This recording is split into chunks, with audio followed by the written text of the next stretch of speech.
ले भी कमाल हो गया, साड़ी गांव सू पई है, साड़ी गांव सू पई है। अज तो बड़ी खुशी दी गल है, मजाक नहीं, इतना इंतजार है। ले तो हुन वेख दे बच्चा या बच्ची चकला चकला मियां खिच ले यार, कमाल है।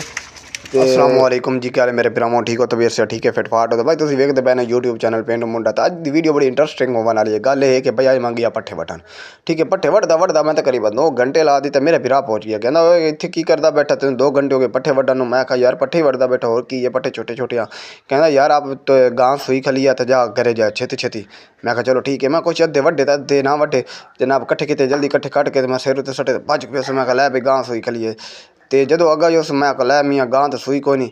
कहना बस थोड़ी देर बाद सुनती है। मैं लै वाह, तू तो मैंने आते एवं आख्या वा। मैं आख्या इंज मेरे भरा जल्दी जल्दी पट्ठे नहीं वटदा, चलो इस तरह तो जल्दी वट लै। लै भाई थोड़ी देर बाद आ वेख लो, मैं भज के योसू मैंने सुडो सु आख्या आ जा।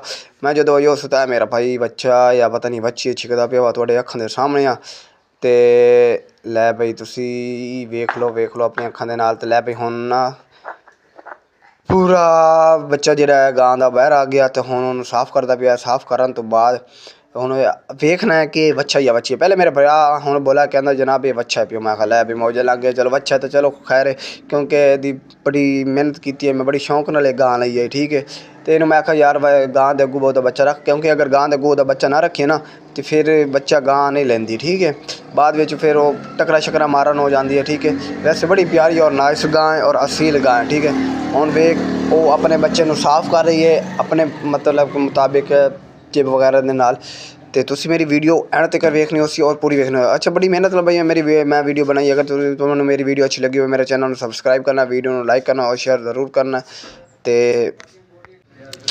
तो लै भाई उन्होंने साफ सूफ करता पिया। तो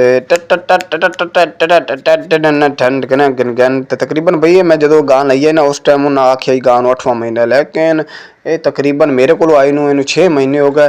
तो तकरीबन 9वें 10वें सूंदिया वा। तो इस तरह होया कि ये उन्होंने हिसाब के मुताबिक तो 12वें महीने में सूई खली है, लेकिन वो भाई चाचू मेरे भूलते सी कि इनू 8वां महीना है। लेकिन उस टाइम इनू तकरीबन हो सी 5वां 1 महीना, 5वां 6वां महीना उस टाइम हो सी। लै भाई मेरा अगू गां बच्चा लैके बाहर चला गया धुप विच, ते पिछू गां पहुँच गई। तो जो गां पहुँची तो फिर साफ कर दी पई। हुण इस टाइम गां के नज़दीक मेरे वाले साहब आखा जाए इस तरह करके गां किसी मारे ना, जिहड़ा गां दा है ना दूसरा रस्ता वो किले पा। मैनू डर लगता पिया यार, मैं किवें जावा, किस तरह जावा। अगर मैं नज़दीक जाता तो किदा ही मैनू गां टक्कर ना मार रहे, ठीक है। वेख भतीजी मेरी बड़ी खुश हुई खली है कि गां ने बच्चा पैदा किया। तो थोड़ी देर बाद तुसी वेखोगे कि आपसी बच्चे नू की देंदे आ जनाब। मेरे एम तुसी वेख सो कि बच्चा भाई साडा की चक्के खला। तो छोटी जी मेरी बेटी है, तो यही बड़ी खुश है, ठीक है। तो लै भाई ए हुण मेरा बिरा दुआ गया उस तू बड़ा। वो ये कहना यार ये तो बच्चा है, तो बच्ची है, तू आंदा बच्चा है।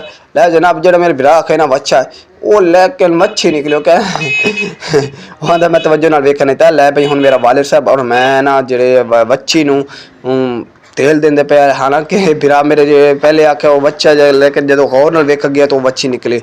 उन्हें वालिद साहब तो मेरा सी इनू तेल देंदे पे ताकि ये मिट्टी शिट्टी खावे तो कोई मसला मसाइल ना बने, ठीक है। छल्लनो नो धीवे ओए छल्लनो नो धीवे पुत्र मिठड़े देवे ओए अल्लाह सबनो देवे।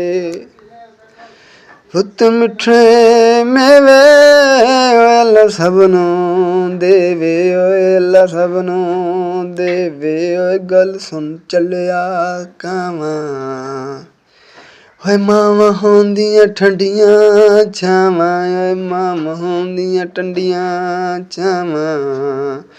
तो लै भाई असी फाइनली तेल दे लिया बच्चे नूं, ठीक है। उस बाद मेरे वाले साहब आखा इस तरह करके हुण इत्थों बच्चे नूं चुक ते ये गिली जगह इनू ना सही जगह ते लै जा, यानी कि जिथे सुक्की जगह होवे। तो वेखो मैं बच्ची नूं चक्का चक के मेरे बगैर बगैर गां डर ही लगता भी कि गां मार ना लवे। तो लै जनाब मैं इत्थे गां दे अगू बच्चे रख दी बड़े प्यार नाल। अज भाई बहु खुश आ। तो ओके अल्लाह हाफिज़ बाय।